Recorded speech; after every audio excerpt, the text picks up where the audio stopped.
بسم اللہ الرحمن الرحیم قال رسول اللہ صلی اللہ علیہ وسلم الدین والنصیحہ۔ جناب نبی کریم صلی اللہ علیہ وسلم کا ارشاد مبارک ہے کہ دین سراسر خیر خواہی کا نام ہے۔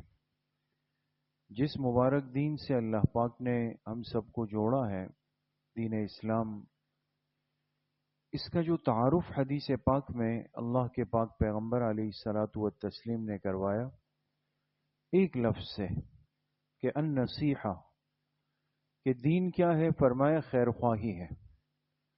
خیر خواہی ہر ایک کے لیے انسان کے پاس اچھی سوچ ہو، جیسے اپنی ذات کے لیے اور اپنے گھر والوں کے لیے، اپنی اولاد کے لیے، اپنوں کے لیے کوئی بھی انسان برا نہیں سوچتا، بلکہ اس کی خواہش ہوتی ہے، فکر ہوتی ہے، سوچ ہوتی ہے اور ایک پلاننگ ہوتی ہے کہ میں ایسا کوئی کام کروں کہ جس کی وجہ سے مجھے بھی اور میرے اہل خانہ کو ایک راحت، اطمینان، سکون اور برکت، وسعت مل جائے۔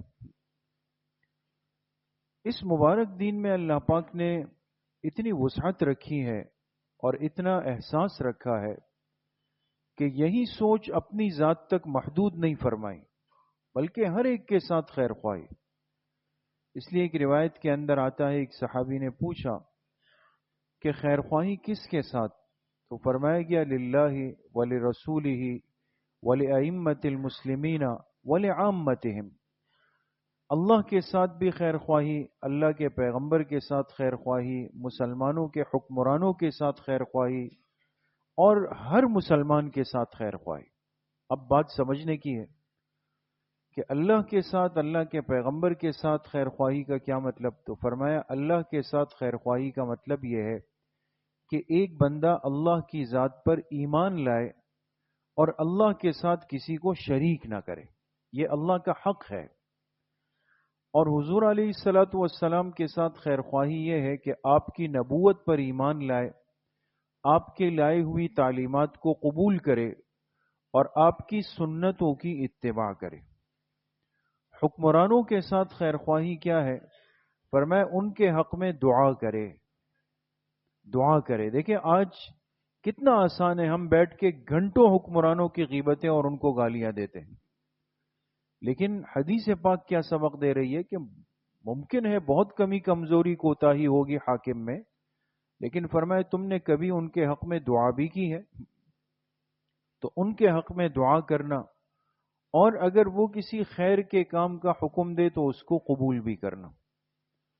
اور عام مسلمانوں کے ساتھ خیر خواہی تو بالکل واضح ہے کہ جو انسان اپنے لیے ایک سوچ رکھتا ہے وہی اپنے مسلمان بھائی کے لیے بھی رکھنے والا ہوں۔ تو یہ دین کی ایک صحیح تعریف اور صحیح تعارف ہے کہ ہر مسلمان کی زندگی میں دوسرے مسلمان کے لیے، بلکہ دوسرے انسان کے لیے خیر خواہی کا جذبہ پیدا ہو جائے۔ اللہ پاک صحیح عمل کی توفیق نصیب فرمائے۔ الحمدللہ رب العالمین۔